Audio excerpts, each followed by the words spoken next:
Olá, eu sou Pedro Doria e essa é mais uma edição do Conversas com Meio. Meu convidado essa semana é o historiador português André Bello. Ele acaba de lançar aqui no Brasil Morte e Ficção do Rei Dom Sebastião, lançado pela Tinta da China, esse selo editorial novo que está trazendo vários escritores portugueses. O André, evidentemente, é historiador, e, e é um livro que conta duas histórias. A primeira história é a história do rei Dom Sebastião. A gente tem aqui no Brasil vivo ainda esse termo, né, o sebastianismo, que é justamente por causa disso. Dom Sebastião, esse rei muito jovem da casa de Avis, que não tem herdeiros. Ele tem um tio velho que é cardeal, portanto que não terá herdeiros. Não pode morrer, e não podendo morrer antes de deixar alguns filhos para herdarem o trono português, ele decide partir para uma guerra no Marrocos e morre na batalha de Alsácer-Quibir. E Portugal, de certa forma, não aceita a morte dele. E cria-se uma mitologia imensa no entorno desse rei que, na verdade, não morreu e vai retornar. E é uma mitologia que procede séculos adentro. A segunda história que ele conta nesse livro é uma história passada 20 anos depois, com Dom Sebastião de Veneza, que é um dos muitos impostores que apareceram pela Europa naquele tempo, dizendo que era um verdadeiro Dom Sebastião. Só que esse Dom Sebastião de Veneza, ele é escondido e ele é preso nas cadeias venezianas, e porque ninguém pode vê-lo, cria e reforça essa mitologia de Dom Sebastião escondido, o que vai retornar, o que trará. Esse milenarismo é muito forte em Portugal e é muito forte no Brasil, e vem de Portugal. Esse sebastianismo é muito forte. O que a história real de Dom Sebastião e a história, de certa forma, fictícia de Dom Sebastião diz a respeito de nossas culturas e diz a respeito, sim, também de nossa política de direita e de nossa política de esquerda. Essa busca por esse líder que vai voltar, que parece estar perdido hoje, mas que ele vai voltar. Vocês percebem que esse padrão mitológico ele se estabelece a toda hora na nossa mitologia política brasileira e também na realidade, né, política brasileira. Com vocês, André Bello.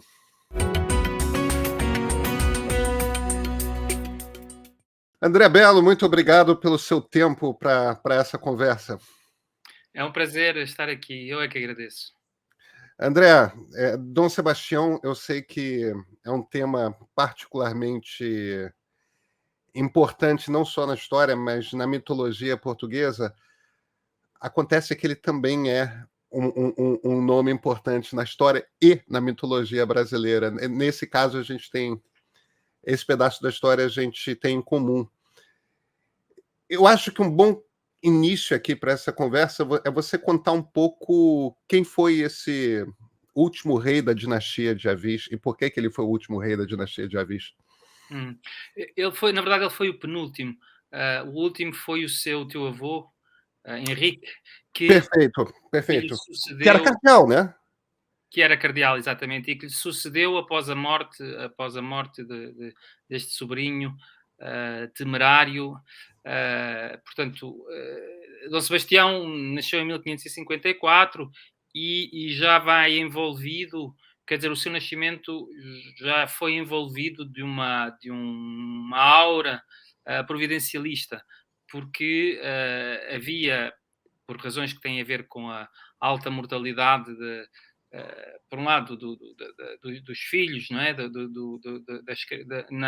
Naquela época, portanto, digamos que a via masculina de sucessão da coroa portuguesa era frágil. Dom Sebastião é filho de um príncipe que morre durante a gravidez, portanto, da mãe de Dom Sebastião, Dona Joana, portanto, quando depois da morte deste príncipe, que era suposto ser rei, que se chamava João, o pai de Dom Sebastião, a corte portuguesa, e portanto há uma grande expectativa em relação ao nascimento, quer dizer, a esperança de que nasça, e ao mesmo tempo o receio de que, não sendo o bebê viável, a monarquia deixasse de ter um sucessor. Portanto, Dom Sebastião era já o último dos avisos aí, nessa linha sucessória, e foi rodeado, portanto, o nome, por exemplo, o nome de Desejado, que não terá nascido nessa altura, o cognome de Desejado, tem a ver também com isso, não? Tem a ver com dois aspectos, não é? A esperança, a expectativa em relação ao nascimento e a expectativa depois da morte, que seria, enfim, do regresso messiânico. Então, e portanto foi um rei que, bom, tem um governo que começa aos 14 anos, primeiro há uma regência, bom, e depois toda uma, como é que é dizer? Digamos que ele projetou desde cedo, enfim, a obsessão com a cruzada, com a via, aquela via conquistadora da expansão portuguesa, que era uma via que já tinha existido no norte da África, no Marrocos, e que Dom Sebastião quer renovar, e ele quer fazer as suas provas, quer combater os mouros, como se dizia, enfim, os muçulmanos no norte da África. E esse projeto acaba por prevalecer, com a construção de uma expedição que em 1578 então embarca para o Marrocos, sem que previamente, portanto, durante anos negociou-se, tentou-se o casamento de Dom Sebastião, de modo a que ele pudesse depois ter herdeiros e preservasse, portanto, desse continuidade à monarquia. Portanto, esta ida para combater no Marrocos, pessoalmente à frente de um exército, evidentemente provocou os maiores receios e avisos. Várias autoridades, não só portuguesas, personalidades tentaram demover Dom Sebastião de se envolver pessoalmente na batalha, de fazer a expedição, mas ele não foi movido, nem os que o apoiaram nessa missão. Portanto, depois, como Dom Sebastião, como a batalha correu muito mal e Dom Sebastião morreu nela, a figura de Dom Sebastião está associada a este desastre e mais tarde à construção do mito sebastianista, que vai partir, digamos, do rumor da sobrevivência do rei na batalha e se vai desenvolver de uma forma bastante complexa e que eu tento explicar no livro Morte e Ficção do Rei Dom Sebastião. Tento explicar como é que do rumor se passou à lenda e ao mito. Pois é, mas vamos nos fixar aqui um pouco nesse momento imediatamente anterior. A gente está falando da segunda metade do século XVI. A grande característica de Portugal nesse momento, isso é uma coisa que nós aprendemos criança na escola, porque o nascimento do Brasil está diretamente ligado a esse momento português.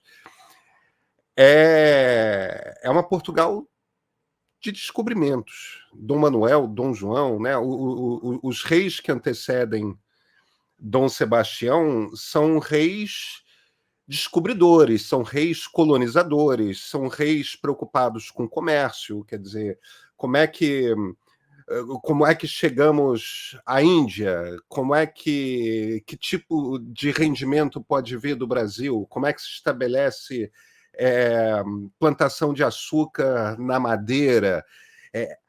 As preocupações de Portugal já não parecem mais ser essas preocupações das lendas dos reis feudais, né? Dos cruzados. Isso me bate um pouco em plena Renascença como um romantismo referente ao passado, não? Bom, eu não falaria de romantismo referente ao passado, porque enfim, eu não sou especialista do reinado de Dom Sebastião e, portanto, falo aqui a partir do que li de outros historiadores e historiadoras. A via de conquista de tipo cruzado ou de conquista no norte da África para estabelecer uma rede de presídios e controlar a pirataria no Mediterrâneo, tudo isso fazia parte também dos projetos da monarquia.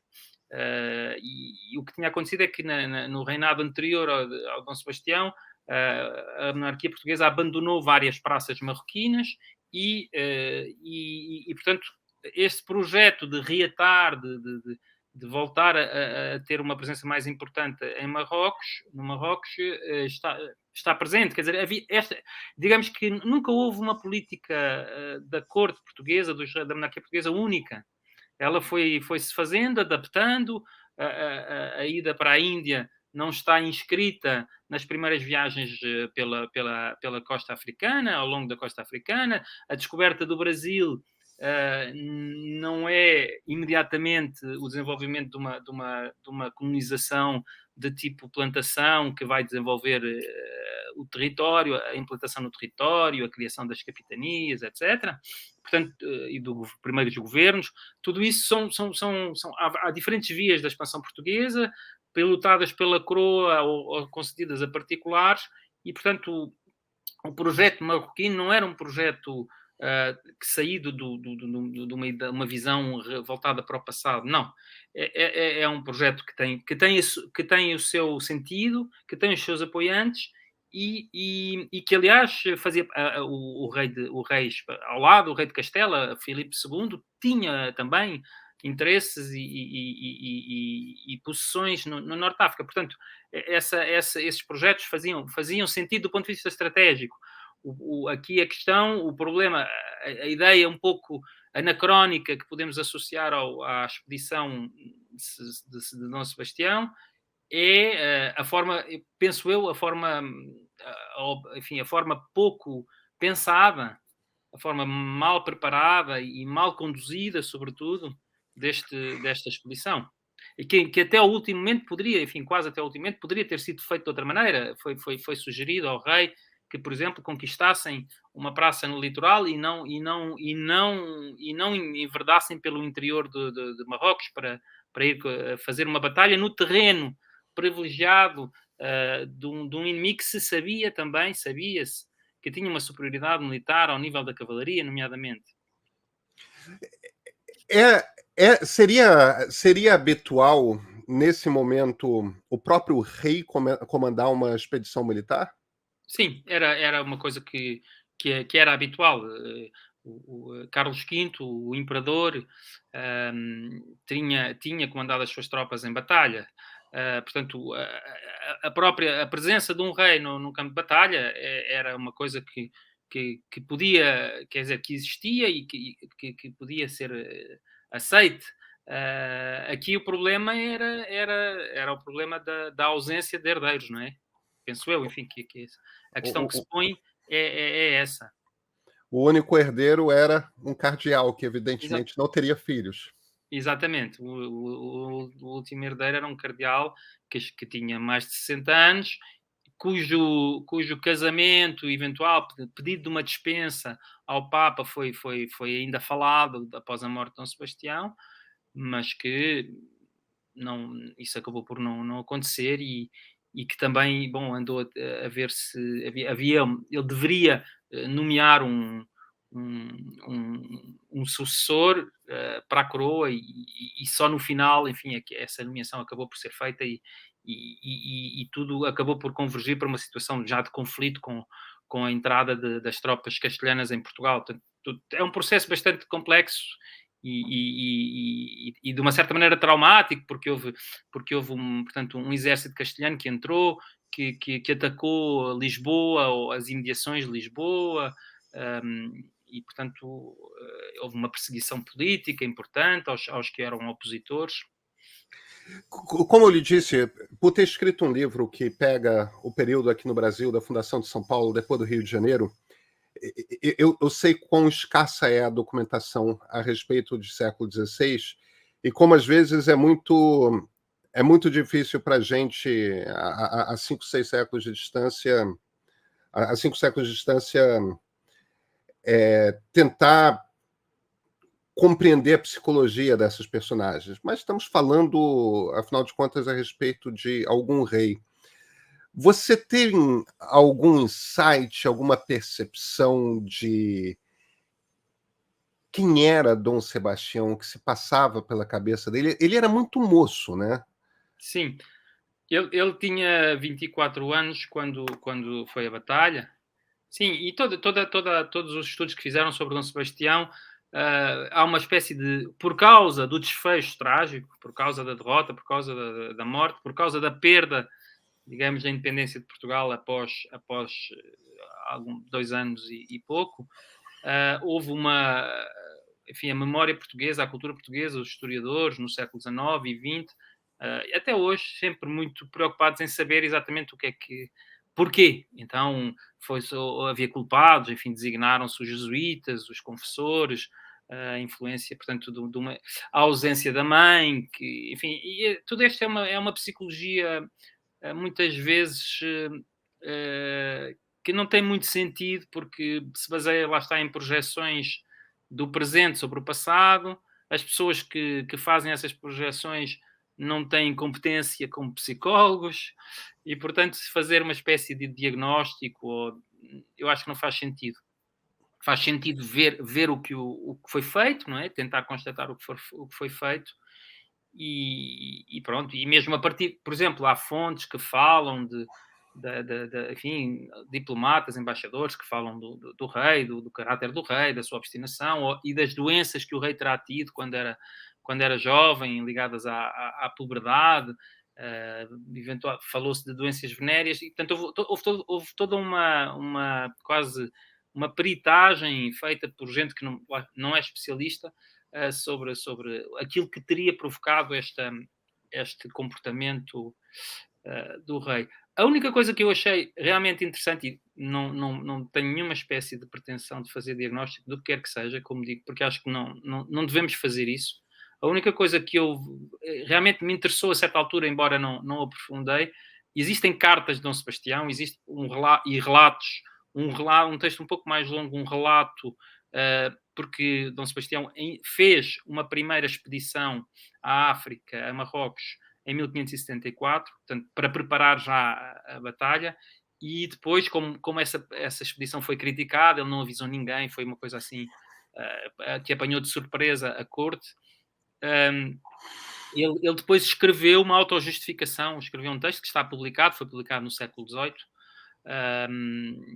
que é um texto realmente difícil de seguir, estranho.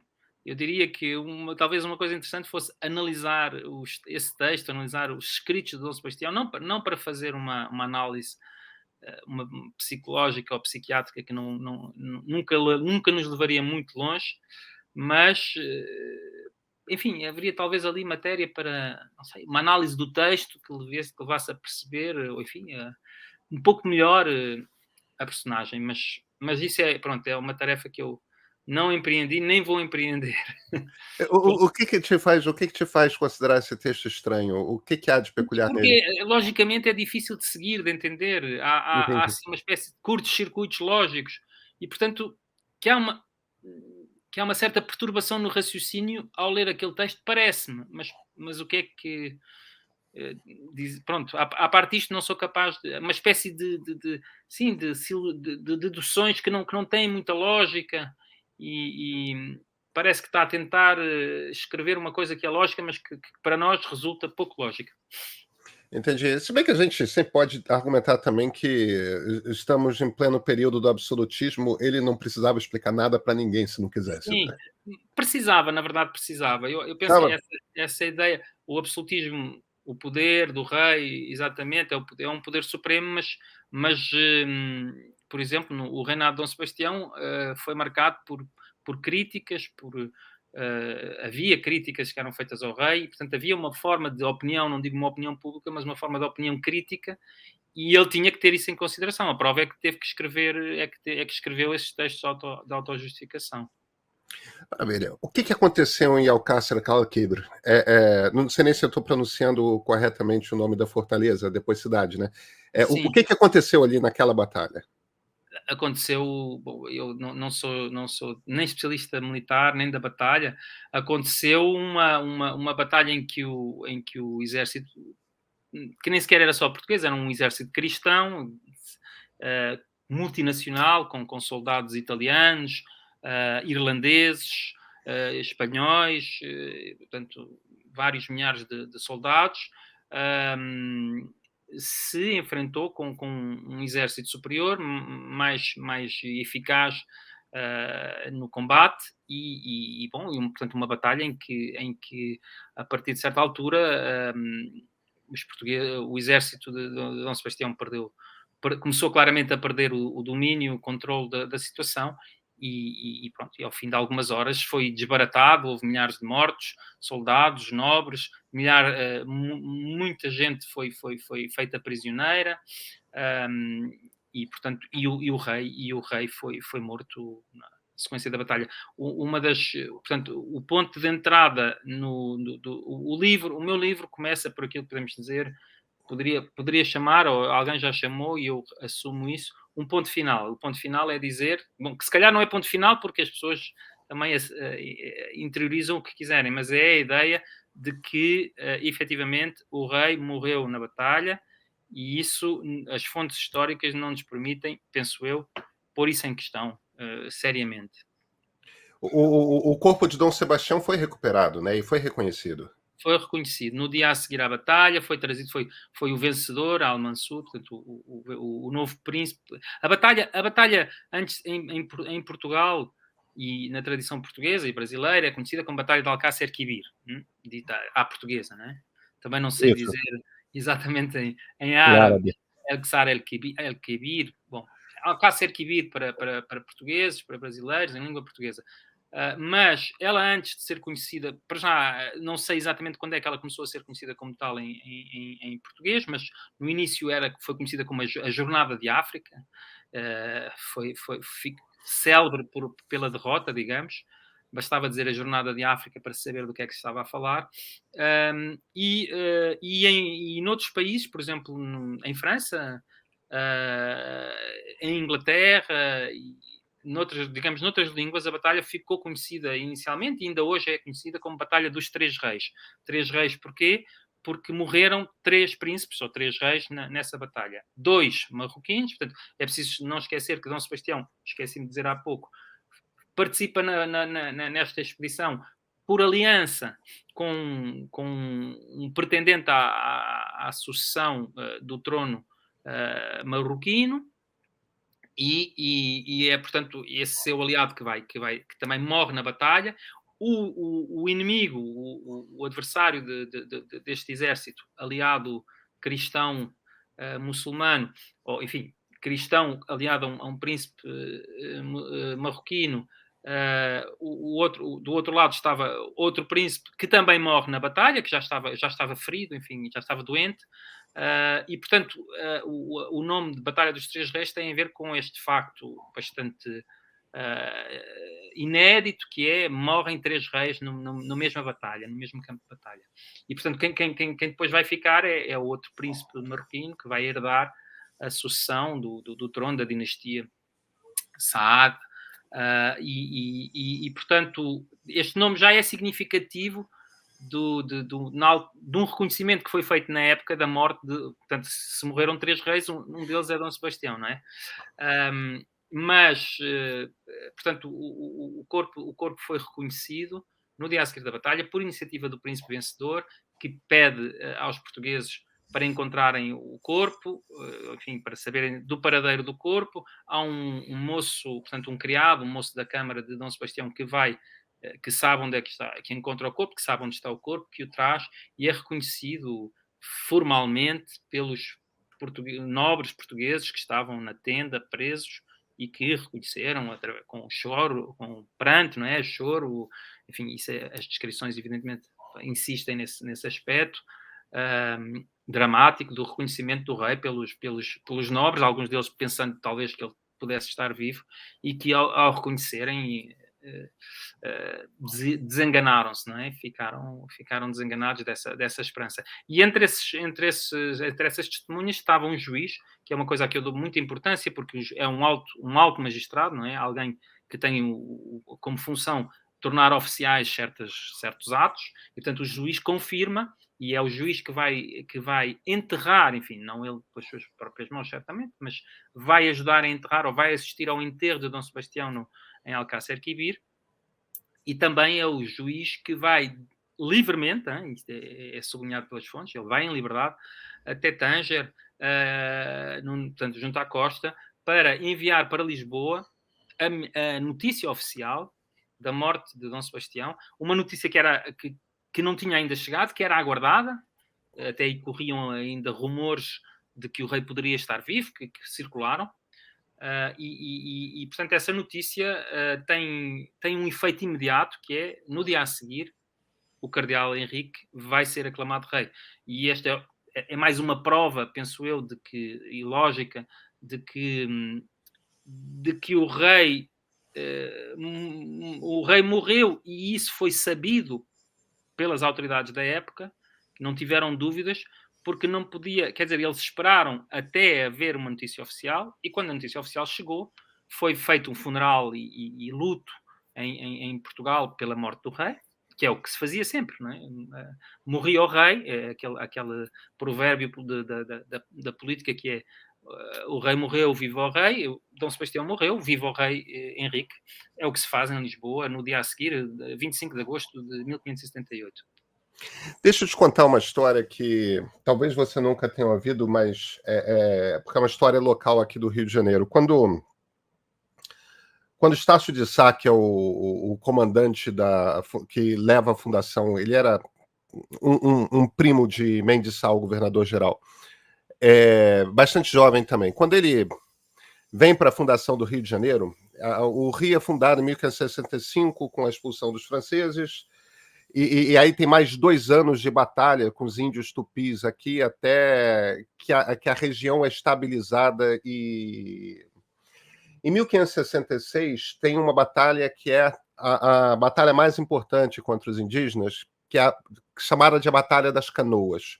Uhum. É uma batalha que se passa na Baía de Guanabara, e estão todos os exércitos, tanto o exército português quanto o exército tupi, está em Canoas, e São Sebastião, o santo, desce do ar e começa a desfechar flechas contra os indígenas, e essa aparição de São Sebastião, assim conta a lenda, leva os portugueses à vitória. E durante muitos séculos, isso se abandonou, acho que ao longo do século XX se perdeu essa tradição, mas até meados do século XIX existia essa tradição de se festejar a Batalha das Canoas, tudo mais a aparição de São Sebastião. E é por conta, teoricamente, dessa batalha que o nome da cidade é São Sebastião, no Rio de Janeiro. Uhum. E a coisa foi interpretada pelos padres jesuítas que acompanhavam os portugueses aqui no Rio como sinal de que São Sebastião estava do lado do rei Dom Sebastião e, de certa forma, abençoando a fundação daquela cidade e tudo mais. Tal. O motivo pelo qual eu estou trazendo essa lenda é que sempre me evocou, isso acontece uns 10 anos, pouco mais, 12 anos antes da morte de Dom Sebastião, mas sempre me pareceu demonstrar que existia um misticismo já particular no entorno dessa figura, desse rei tão jovem, que era uma criança nesse momento dessa batalha, né? Isso confere? Confere. Bom, aí também Dom Sebastião nasceu no dia de São Sebastião. O dia 20 de janeiro, portanto, essa é a coincidência. É a data da Batalha das Canoas.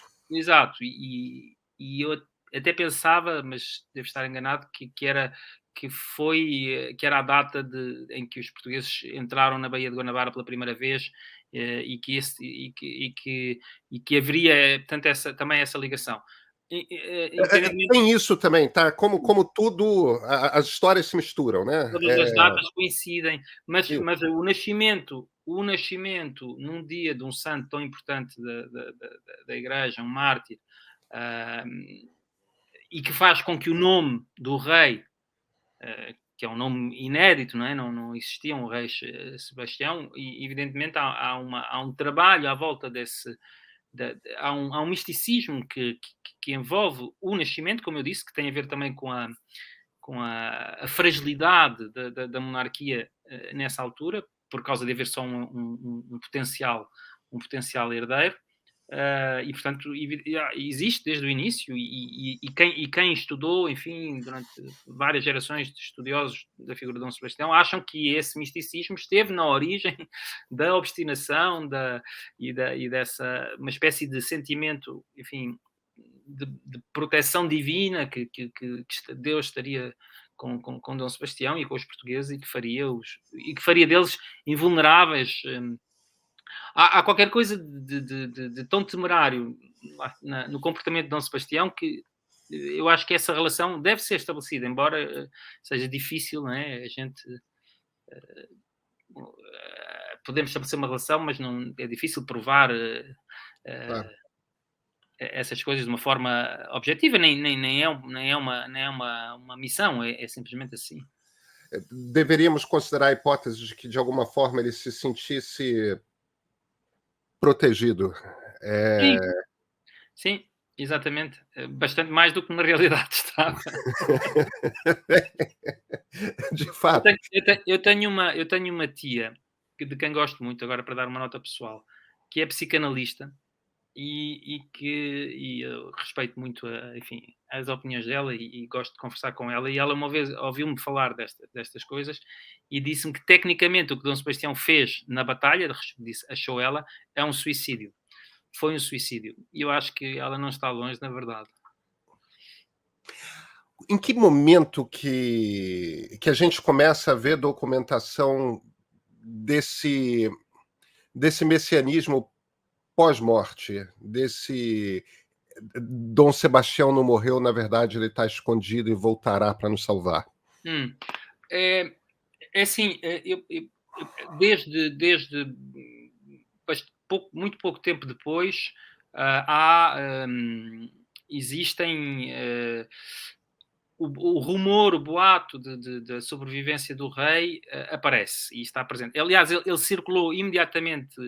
Houve um episódio de cavaleiros que, fugindo da batalha, ou portanto, conseguindo escapar com vida da batalha, chegaram ao forte português de Arzila e batendo à porta, porque a porta do forte estava fechada, disseram que entre eles estava Dom Sebastião.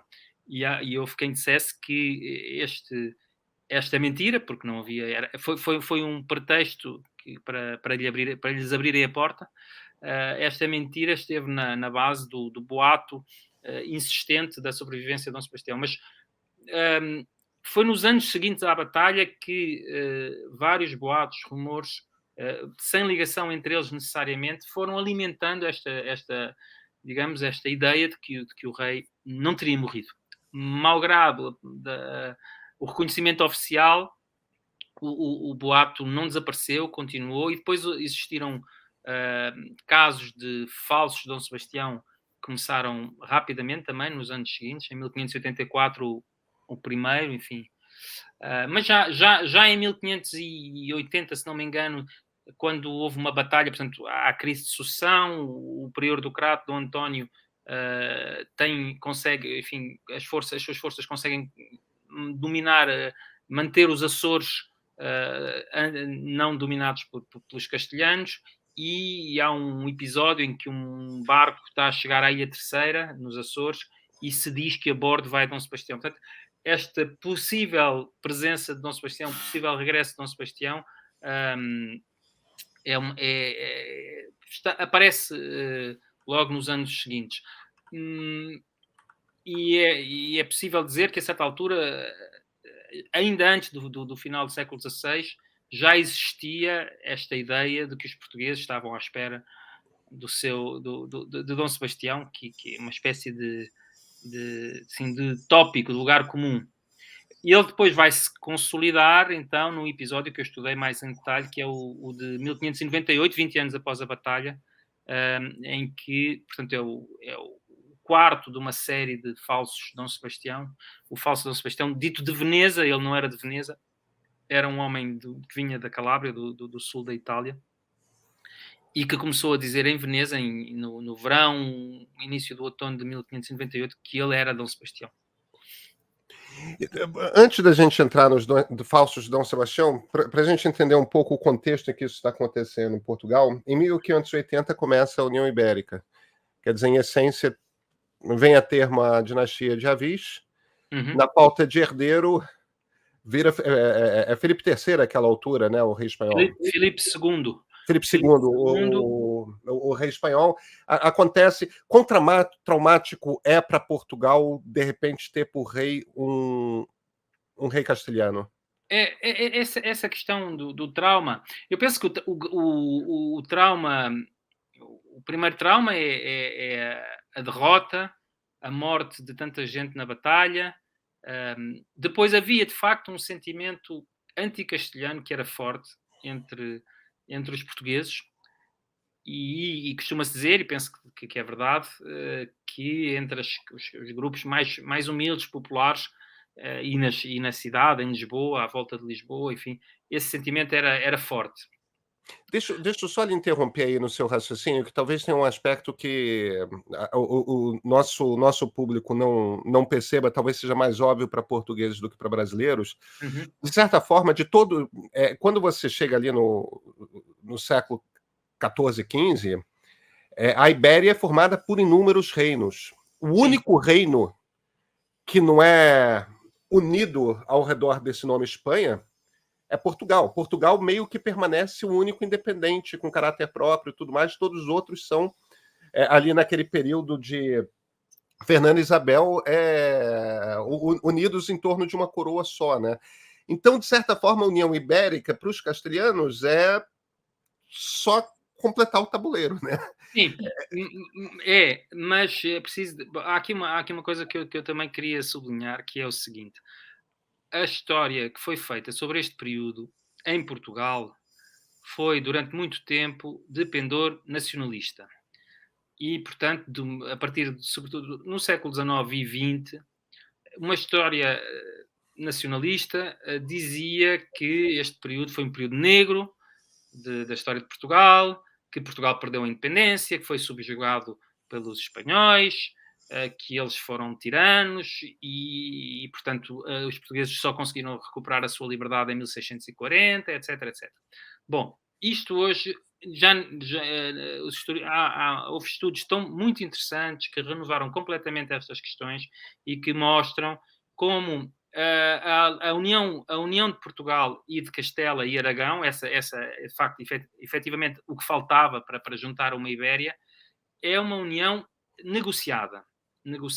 As elites portuguesas, a parte mais importante das elites portuguesas aceitam-na e oficializam, juram em cortes, é em 1581, na verdade, que essa união começa, nas cortes de Tomar, em abril de 1581, e, portanto, o rei é aceite, em troca de uma série de privilégios que basicamente têm a ver com o autogoverno, com a possibilidade dos portugueses continuarem a governar e a ter os rendimentos relacionados ao Império, enfim, uma série de condições que foram negociadas e, portanto, não há uma imposição, um domínio, todas as palavras com ar, com uma espécie de ressonância tirânica, elas são uma construção a posteriori e, portanto, evidentemente houve negociação, houve aliciamento, houve promessas de riqueza, houve gente que ganhou com essa adesão e que foi, de uma certa maneira, comprada, enfim, entre aspas, a sua fidelidade à nova dinastia foi comprada. Portanto, há estes dois aspectos. Portugal não era um só, havia vários Portugais, havia politicamente também várias orientações, havia quem defendesse esta adesão, que era a mais de um certo ponto de vista, mais racional para um reino que tinha acabado de sofrer a derrota e as perdas financeiras e de património que tinham acontecido, e, portanto, um rei poderoso que pudesse sustentar a monarquia portuguesa, que pudesse defender as rotas de navegação portuguesa, os territórios portugueses em além-mar, tudo isso fazia sentido. E depois havia setores que eram a favor de uma monarquia portuguesa, com um rei português, que estavam muito apegados a ideia de que o rei tinha que ser português. E Filipe II dizia que ele também era português, porque a mãe era portuguesa, enfim, havia toda esta discussão. Mas Filipe II, não por acaso, é Filipe I de Portugal. Filipe I para respeitar que Portugal continua a existir, a coroa portuguesa continua a existir. Portanto, há esse aspecto que eu acho que é importante também sublinhar, que foi houve uma adesão e houve oposição, houve as duas coisas. Esse milenarismo sebastianista, ele é mais popular ou ele acontece nas elites também? Acontece nas elites também. E é também impossível saber, bom, estas coisas, o que é popular, numa época em que nós não sabemos, sabemos, há testemunhos de um apego popular a esta ideia messiânica, das mulheres, por exemplo, que pensam, falam no regresso de Dom Sebastião, ou se lamentam pela morte de Dom Sebastião. Mas há também as elites, e são as elites que vão construir essencialmente os textos, a justificação, as profecias, vão forjar os textos também, vão criá-los, textos falsos que vão construir uma ideia messiânica. Os nomes, João de Castro, que era um intelectual, filho que vinha de uma família importante da nobreza portuguesa, mas embora ele fosse por via ilegítima, portanto tinha esse problema de legitimidade e de querer afirmar-se de outra maneira. E outros autores que portanto, pertencem às elites letradas e que vão tentar, e que eram apoiantes dessa figura que eu falei há pouco, o António, o prior do Crato, que era um príncipe da dinastia de Avis, também ele marcado por discussões em torno da sua legitimidade, portanto vão ser esses que vão, antigos partidários do Dom António, que vão ser os primeiros teóricos do sebastianismo. Queria só acrescentar uma coisa em relação ao que estávamos a falar há pouco, já agora, desculpe, lembrei-me agora. Claro. A questão... Uma das coisas que a historiografia atual portuguesa, e não só, porque não são só os historiadores portugueses, espanhóis, franceses, que trabalham sobre este período, que é um período muito interessante, disseram, e é uma coisa bastante óbvia quando a gente começa a ler melhor as fontes, é que os portugueses trabalharam, os reis portugueses, a começar por Dom Manuel, e se calhar até antes, mas Dom Manuel claramente faz vários casamentos na perspectiva de ser rei de Castela e do seu filho ser rei de Castela. A certa altura, um filho de Dom Manuel, que se chamava Miguel, que morreu novo e que era herdeiro da coroa ibérica, de uma coroa ibérica unificada. As tentativas mais frequentes e sérias de unificação por via dinástica das duas coroas, Castela e Portugal, vieram de Portugal e não de Castela. Isto é uma coisa que o nacionalismo contribuiu também para esconder, para obscurecer. O reino de Portugal sempre teve inveja e cobiçou a riqueza. A nobreza castelhana era mais rica, era mais opulenta. A monarquia espanhola era opulenta. Então havia uma cobiça, desde a Idade Média ainda. Claro, e principalmente já na primeira metade do século XVI, com a descoberta do Potosí, de uma quantidade de ouro e prata que não acaba mais, né? Que já estava presente ali. André, você comentou do Dom Sebastião de Veneza, que é o quarto que você localizou ter surgido como falso Dom Sebastião, ainda no período em que ele poderia estar vivo, né? Em que era nas primeiras décadas após a morte dele. Por que esse em particular te pareceu mais interessante? Porque é a história que dura mais tempo, é aquela que envolve tem uma intriga, toda uma intriga diplomática internacional, tem uma dimensão internacional e tem um impacto político relativo, não é? Porque nunca esteve, este falso Dom Sebastião nunca esteve perto de ser reconhecido como Dom Sebastião, mas digamos que ela deixou uma memória mais forte do que os outros episódios.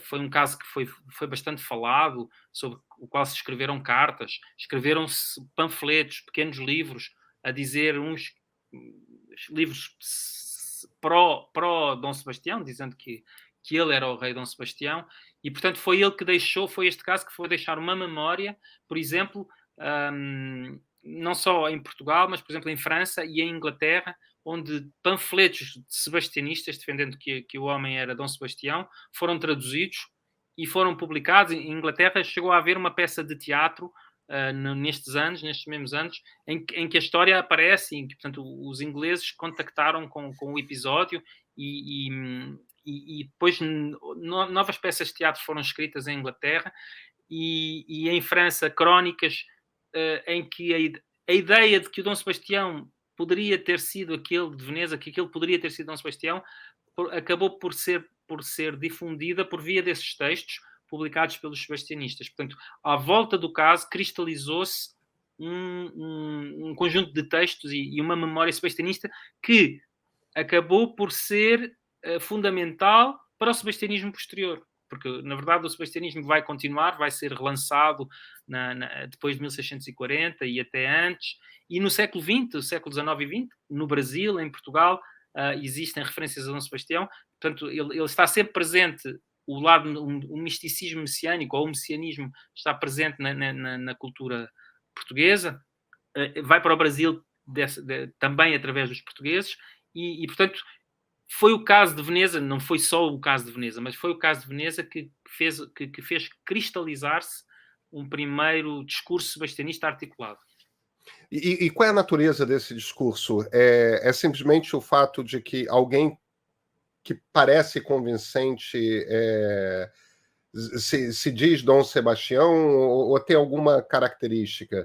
Esse Dom Sebastião falso era alguém com algum tipo de nível de educação formal que pudesse permitir a ele desempenhar o personagem com mais verosimilitude, não?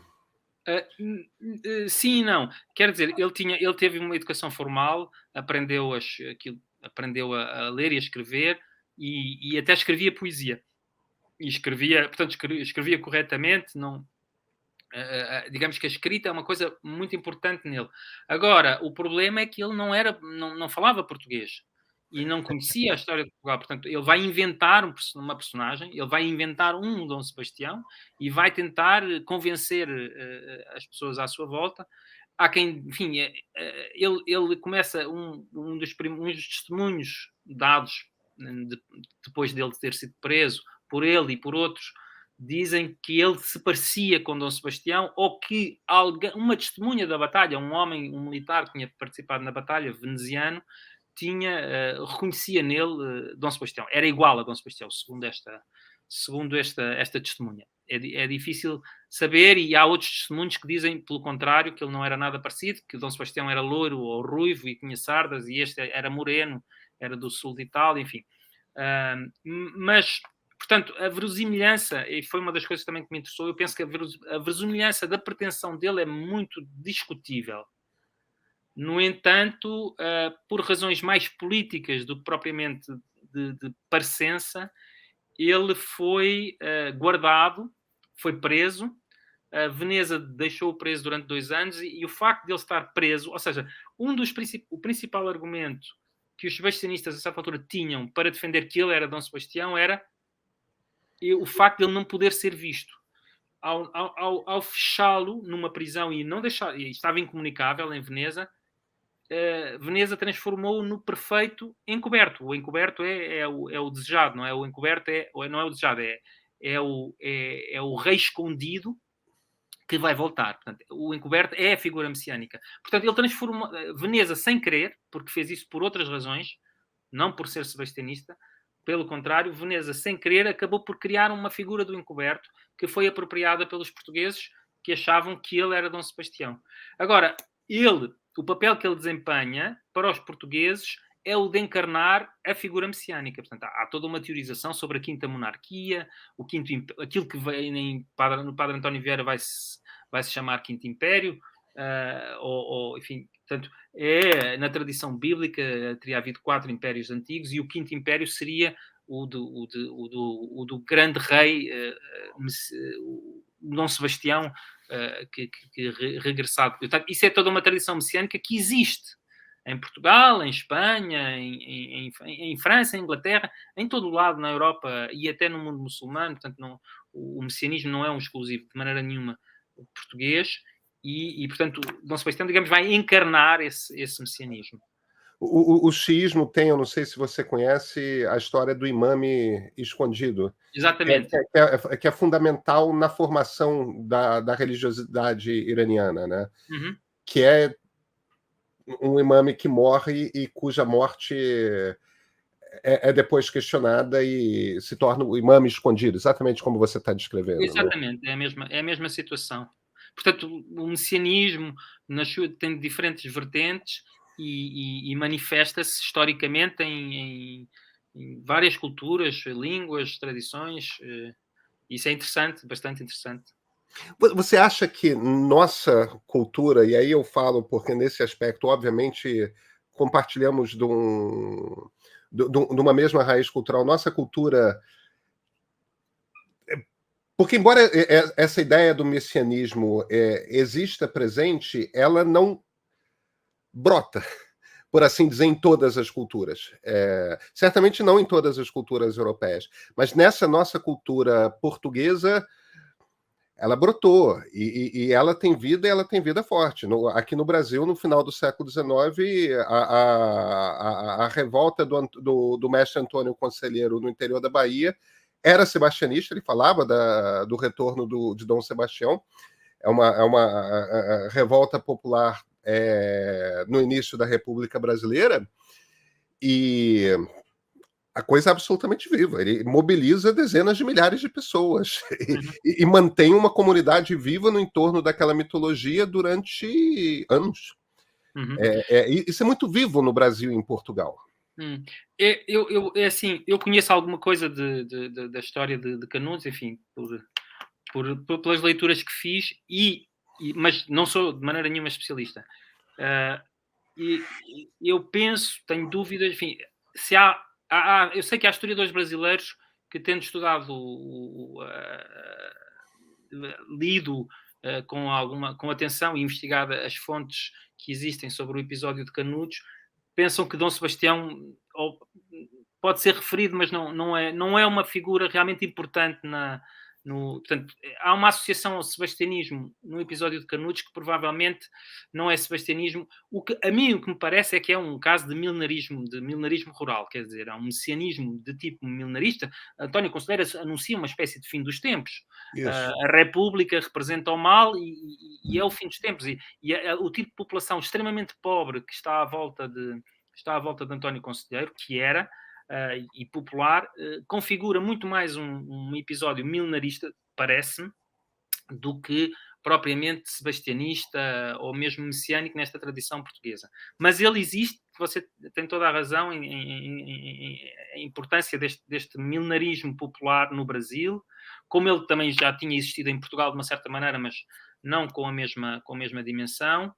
E depois eu penso que há uma coisa que distingue, que é importante, que faz uma diferença, apesar de tudo, entre Portugal e o Brasil, é que enfim, isso é uma discussão também para os politólogos, há um messianismo político associado aos líderes, que em Portugal também existe, por exemplo, em torno do salazarismo, da figura do autoritarismo, do homem forte, mas que no Brasil, que também pode ter tido essa dimensão, enfim, estou a pensar em Getúlio Vargas, mas em tempos mais também pode ter uma dimensão de messianismo de esquerda, enfim, e aqui estou a pensar no Lula.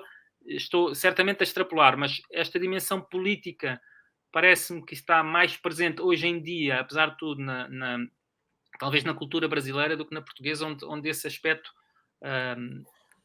já um messianismo de esquerda, de emancipação, não sei se alguma vez existiu. E o messianismo político, ou enfim, esta figura do homem forte da ditadura, já voltámos à página disso há algum tempo, penso eu. Sorte é de vocês, no caso de Salazar. Exato. Eu sei que no Brasil o messianismo não é só de esquerda, eu sei. Não, não é, não é. E sim, temos uma queda por líderes fortes. Sim, mas já Exatamente. agora, olha que Portugal, eu digo virámos a página, mas se calhar estou a ser otimista, porque a Tem o direita, Chega, né? a extrema-direita em Portugal está a ganhar muito peso e não é de excluir que a certa altura o mito sebastianista ganhe um novo alento com alguma figura carismática que venha defender coisas do mesmo género. Portanto, Mas aí eu volto à minha pergunta. Em sendo um sebastianismo ou em sendo outra forma de milenarismo, você enxerga na nossa cultura, porque não há de ter vindo dos africanos ou dos tupis, no nosso caso. sim, Se temos, é por causa de vocês. sim, sim, E por isso que eu me refiro à nossa cultura. sim. Há algo de particular na nossa cultura que lhe pareça fazer com que sejamos mais propensos a milenarismos, a esse salvacionismo desse rei muito esperado, desse líder muito esperado? Hum, eu não sou capaz de responder a essa pergunta. Não sou capaz de responder a essa pergunta. Não conheço suficientemente o Brasil para responder. No caso português, hum, houve em momentos de crise uma reutilização deste imaginário messiânico que tem a ver com a por outro, quer dizer, há uma coisa importante no este messianismo português, ou imaginário messiânico, ou o sebastianismo, teve uma renovação forte no século XIX e XX, à volta de escritores, com o trabalho como Fernando Pessoa e outros que escreveram sobre o encoberto e, e alimentaram textos sobre o sebastianismo, uh, que é uma ideia de grandeza, não é? Que era, digamos, uma das coisas que cria essa possibilidade é o contraste percebido no imaginário nacional português entre a grandeza passada, aquilo que se considerava ser a grandeza passada, não é? O grande papel de Portugal no mundo, ou terá tido no mundo, e a pequenez no presente. E este contraste foi aproveitado para fazer discursos desse tipo. Agora, mais do que isto, não sou capaz de lhe dizer. André, então deixa eu te fazer uma última pergunta. O que te moveu a escrever, a estudar e escrever sobre Dom Sebastião? Foi a surpresa de encontrar testemunhos credíveis sobre a morte do rei, que vinha completamente contra aquilo que eu tinha aprendido quando cresci, vivi em Portugal até já adulto, e fui depois fazer o meu doutorado para a França e instalei-me em França, fui-me instalando em França. Mas digamos que a minha formação, ou enfim, na minha formação, infância até, já se falava do Dom Sebastião, que iria voltar numa manhã de nevoeiro, eram anedotas que circulavam. E, portanto, esta ideia do mistério à volta da morte de Dom Sebastião era uma coisa que estava, para mim, fazia parte um bocado do meu senso comum, e quando li testemunhos sobre a morte, percebi que o reconhecimento da morte do rei era muito claro nas fontes. E foi este contraste que me fez querer aprofundar, e depois, rapidamente, enfim, acho que rapidamente, já não sei, mas a certa altura percebi que era muito. O que eu depois tinha que estudar era então como é que se formou a versão de que o rei não tinha morrido, e para isso tinha que ir ao tal caso de Veneza, que ainda por cima era um caso fascinante, que me permitia reunir uma série de fontes espalhadas pela Europa, e então tinha um lado assim meio policial que eu adorei, e que gostei muito de. Eu a certa altura estava dentro, já não sabia, não havia como sair, e agora quero ver se encontro outra história assim para o futuro, para conseguir ter um entusiasmo como tive em relação a esse trabalho. Perfeito. André Bello, muito obrigado pela conversa. Obrigado, eu.